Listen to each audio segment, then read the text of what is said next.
Salam, mən Murad. Zehinpod'un bugünkü dərin təhlilinə xoş gəlmisən. Mən də Leyla. Bugün səninlə birlikdə deməli çox məşhur bir kitaba baş vururuq. Dale Carnegie'nin Dost qazanmaq və insanlara təsir etmək sənəti. Düzdür, yəni bu kitab illərdir ki, rəflərdən düşmür, çoxları oxuyub ya da ən azı adını eşidib. Bizim də məqsədimiz odur ki, bu klassik əsərdən ən vacib, ən işə yarayan fikirləri çıxaraq. Bəli. Və görək ki, sən gündəlik həyatında, ünsiyyətində bunlar necə tətbiq edə bilərsən, praktik tərəflərinə baxaq. Gəl onda başlayaq görək Carnegie nə deyir? Bu işin təməlində nə dayanır? Əslində, bax, kitabın ana fikri çox dərindir, amma sadə dillə desək, potensialımız var, amma istifadə etmirik. Xüsusən də insanlarla münasibət qurmaqda. Carnegie deyir ki, yəni iş həyatında belə uğurun 15% texniki bilikdirsə, 85% insan mühəndisliyi, yəni insanlarla dil tapmaqdır. Vay, 85%. Bu çox ciddi rəqəmdir. Deməli, texniki bacarıqlar bir yana, əsas məsələ ünsiyyətdir. Bəs bunun üçün ilk addım nədir? Kitab nədən başlayır? Birinci və bəlkə də ən çətin prinsip tənqid etmə, qınama, şikayətlənmə. Çətin səslənir. Axı insan hərdən istər-istəməz kimisə tənqid edir. Edir, amma Carnegie deyir ki, bunun faydası yoxdur. Çünki tənqid olunan insan dərhal müdafiəyə keçir, özünü haqlı çıxarmağa çalışır. Maraqlıdır ki, o, nümunə kimi çiftə tabancalı Crowley kimi dövrünün məşhur bir cinayətkarını göstərir. Cinayətkarı? Niyə ki? Çünki hətta o belə özünü, bilirsən, cəmiyyəti qoruyan bir qəhrəman kimi görürdü. Yəni, demək istəyir ki, heç kim, lap ən pis iş görən belə özünü səhv görmür. Tənqid sadəcə incidir, kin yaradır, amma heç nəyi dəyişmir. Düzdür. Lincoln da deyəsən gəncliyində çox tənqid edirmiş, amma sonra başa düşüb ki, bu ziyandır. Bəli, acı təcrübələrdən sonra öyrənib, deməli, tənqid yox. Bəs nə var? İkinci prinsip. Səmimi və dürüst təqdir. Bax, bu çox önəmlidir. Təqdir. Yəni, tərifləmək kimi, amma bu yaltaqlığa çevrilə bilər axı. Ay, sağ ol. Məhz ona görə Carnegie səmimi və dürüst deyir. Yaltaqlıq saxtadır, sırf nəsə əldə etmək üçündür və insanlar bunu hiss edir. Təqdir isə ürəkdən gəlməlidir. Qarşı tərəfdə həqiqətən bəyəndiyin, dəyər verdiyin bir xüsusiyyəti, bir işi görmək və bunu demək. Anladım. Yəni, səmimi olmaq şərtdir? Mütləq. Fikir ver, insanlar yemək qədər, bəlkə ondan da çox, təqdirə, bəyənilməyə acdılar. Freud buna böyük olma istəyi, William James bəyənilmə həvəsi deyib. Charles Schwab kimi o dövrün nəhəng şirkət rəhbərlərindən biri öz yüksək maaşının sirrini məhz bunda görürdü. İnsanları ruhlandırmaq, onların yaxşı tərəflərini görüb təqdir etmək bacarığında. Çox maraqlıdır. Deməli, tənqiddən qaç, səmimi təqdir et. Bəs üçüncü təməl prinsip nə idi? Deyəsən, bu birbaşa təsir etməklə bağlıdır, eləmi? Tam olaraq. Qarşı tərəfdə güclü istək oyatmaq. Bax, bu da çox vacibdir. Biz adətən nə edirik? Öz istədiklərimizdən danışırıq. Mən bunu istəyirəm, mənə bu lazımdır. Elədir. Amma Carnegie deyir ki, bu işləmir. Heç kim sənin nə istədiyindən maraqlanmır. Əsas məsələ, qarşı tərəfin nə istədiyini anlamaq və sonra ona istədiyinə necə çata biləcəyini göstərməkdir. Balıq tutmaq istəyirsənsə, qarmağa öz sevdiyin çiyələkli tortu yox, balığın sevdiyi soxulcanı taxmalısan. Elə deyil? Çox yaxşı bənzətmədir. Yəni, qarşımdakının motivasiyasını tapmalıyam. Onun üçün nəyin vacib olduğunu. Bəli. Məsələn, uşağın ispanaq yeməsini istəyirsən, ispanaq ye, xeyirlidir demək əvəzinə, bəlkə də ispanaq yesən, o səni incidən güclü uşağı döyə biləcək qədər güclü olacaqsan demək daha təsirli olar. Yəni, onun istəyi ilə əlaqələndirmək. Aydındır. Deməli, bu üç təməl prinsip, tənqiddən qaç, səmimi təqdir et, qarşı tərəfdə istək oyat, bunlar münasibətlərin əsasıdır. Yaxşı, bəs konkret olaraq insanların xoşuna gəlmək, onların rəğbətini qazanmaq üçün nə etməliyik? Kitabda deyəsən 6 yol var idi. Bəli, 6 yol var. Gəl bir neçəsinə baxaq. Məsələn, birincisi, başqaları ilə səmimi, həqiqi maraqlanmaq. Səmimi maraqlanmaq. Bu nə deməkdir tam olaraq? Yəni, hal-əhval soruşmaq. Ondan daha dərin. Sadəcə nəzakət xatirinə yox, həqiqətən o insanla, onun həyatı ilə, maraqları ilə maraqlanmaq. Carnegie deyir ki, 2 ay başqaları ilə səmimi maraqlanaraq, 2 il özünü başqalarına maraqlı göstərməyə çalışmaqdan daha çox dost qazana bilərsən. İkinci yol, gülümsəmək. Amma yenə də səmimi təbəssüm. Saxta, mexaniki yox. Səmimi bir təbəssüm heç bir söz demədən belə mən səni xoşlayıram, səni görməyimə şadam mesajını verir. Çinlilərin bir məsəli var. Deyir, gülər üzü olmayan dükan açmasın. Təbəssüm buzları əridir. Üçüncüsü də çox vacibdir. İnsanların adlarını yadda saxlamaq. Bəli, bunu eşitmişəm. Birinin adını unutmaq çox pis təsir bağışlaya bilir. Əlbəttə, çünki Carnegie'nin dediyi kimi, bir insanın adı onun üçün dünyadakı ən şirin, ən vacib səsdir. Məşhur siyasətçi Jim Farley minlərlə insanın adını əzbər bilirmiş və bu onun uğurunun əsas səbəblərindən biri olub.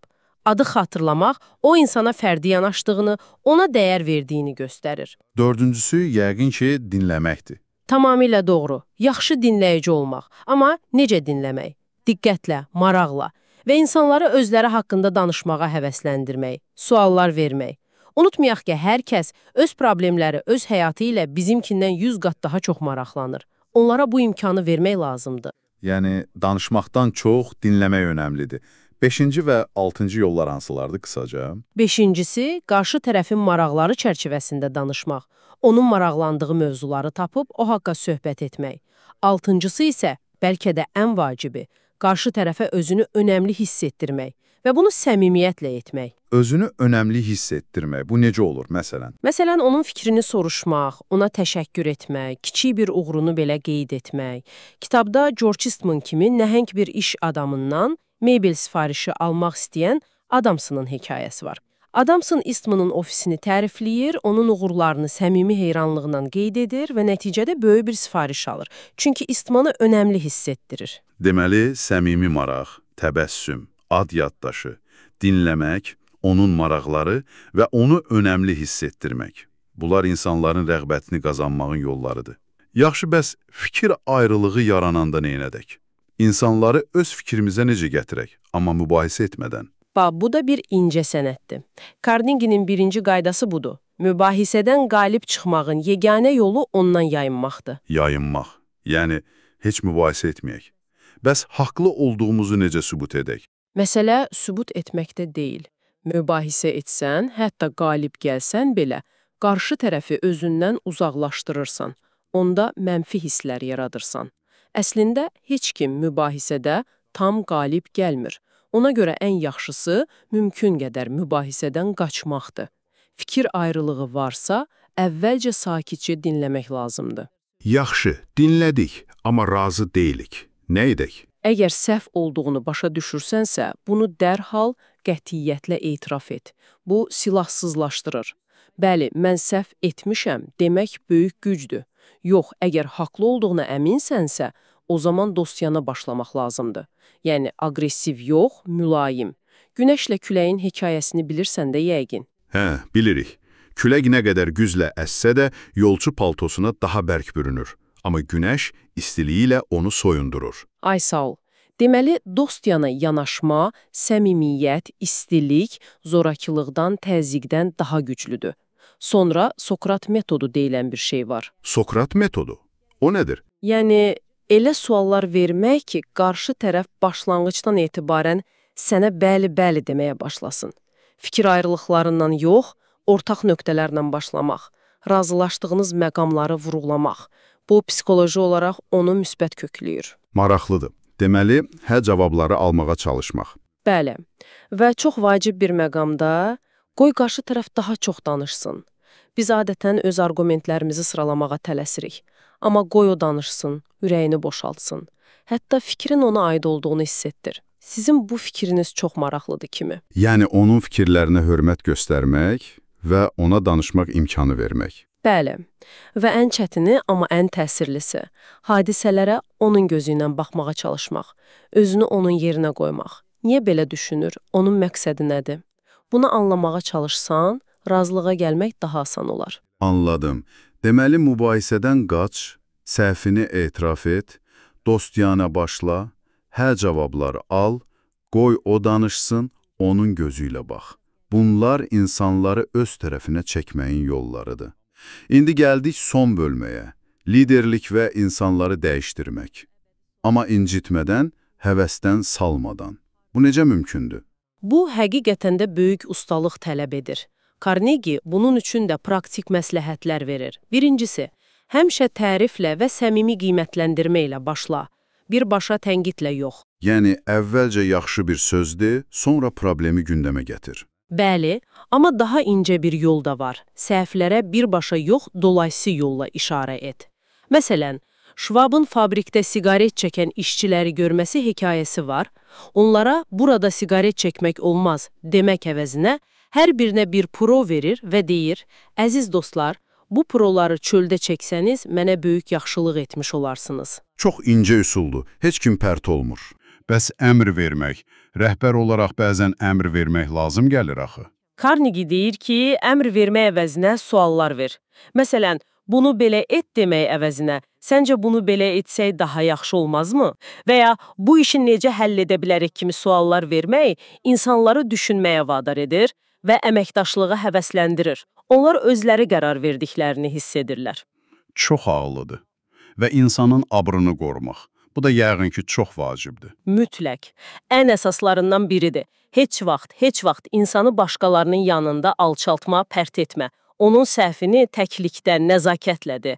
Hətta haqlı olsam belə onun ləyaqətini qorumaq, münasibəti qorumaq deməkdir. Bəs insanları həvəsləndirmək üçün nə etməli? Ən kiçik irəliləyişi belə təriflə. Təqdir səmimi və bol olmalıdır.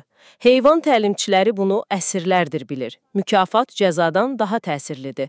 İnsanlara qorumaq istəyəcəkləri yaxşı bir reputasiya ver. Məsələn, mən bilirəm ki, sən çox məsuliyyətli işçisən, demək, onu o reputasiyaya uyğun davranmağa sövq edir. Yəni, müsbət gözləntilər yaratmaq.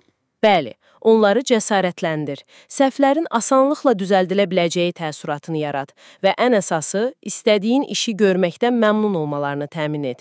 İşə bir məna qatmaq, onun faydasını göstərmək. Beləliklə ümumiləşdirsək, Dale Carnegie'nin müdrikliyi əslində çox insani prinsiplərə əsaslanır. Yəni, tənqiddən uzaq dur, səmimi təqdir göstər, başqaları ilə həqiqətən maraqlan, yaxşı dinləyici ol, mübahisədən qaç, dosyana davran və insanların özlərini dəyərli hiss etmələrini təmin et. Tamamilə doğrudur. Prinsiplər sadə görünsə də, əsl məsələ bunları gündəlik həyatda şuurlu şəkildə, davamlı olaraq tətbiq etməkdir. Bu, bir vərdiş halına gəlməlidir. Düz deyirsən. Bu, bir növ həyat fəlsəfəsinə çevrilməlidir. Bilmək başqa şeydir, etmək başqa şey. Həqiqətən də.